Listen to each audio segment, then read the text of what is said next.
Our next speaker is Ms. Abia Akram from Pakistan. Ms. Abia is a key member of STEP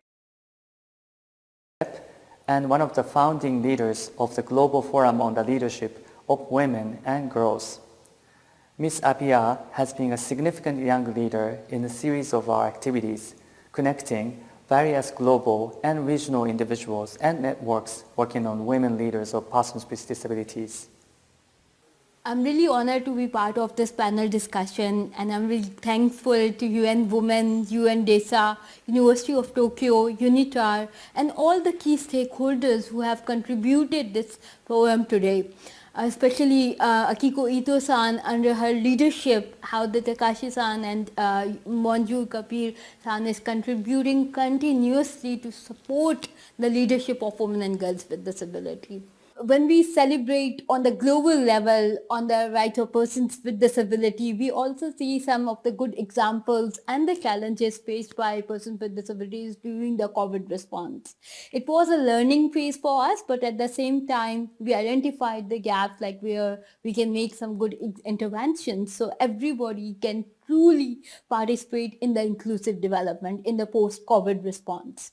I'm talking on behalf of the Global Forum on the Right of Women with Disabilities, and we see like this platform was really important to create with the support of UN Women and also the UNITAR, like how we can see the roles and responsibilities of women with disability, how we can mobilize them to talk about their rights, and at the same time linking it with the international policies and strategies. We have the commitment from the Sustainable Development Goals. We have the UN Convention on the Rights of Persons with Disability. But still, when we see like 10 to 15% of the total population are persons with disability, and 50% of them are women and girls with disability, and more than 80% of them are living in the rural areas where they have very limited access to the rights.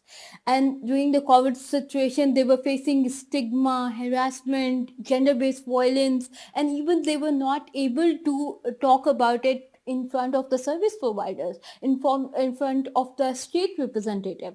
So this forum was created to provide them a unique space where they can contribute from their experiences. At the same time, they bring the good practices which was happening on the country's level to the region, and from region to the global.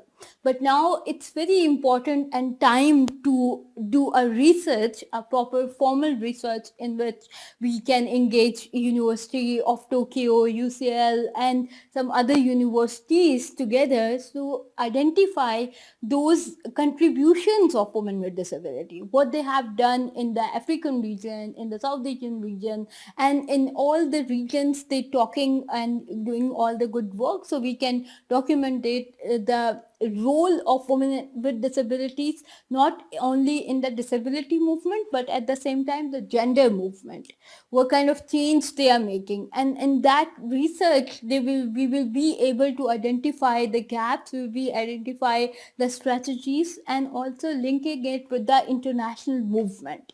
Like for example, high-level political forum, what kind of voices we are raising for women and girls with disability.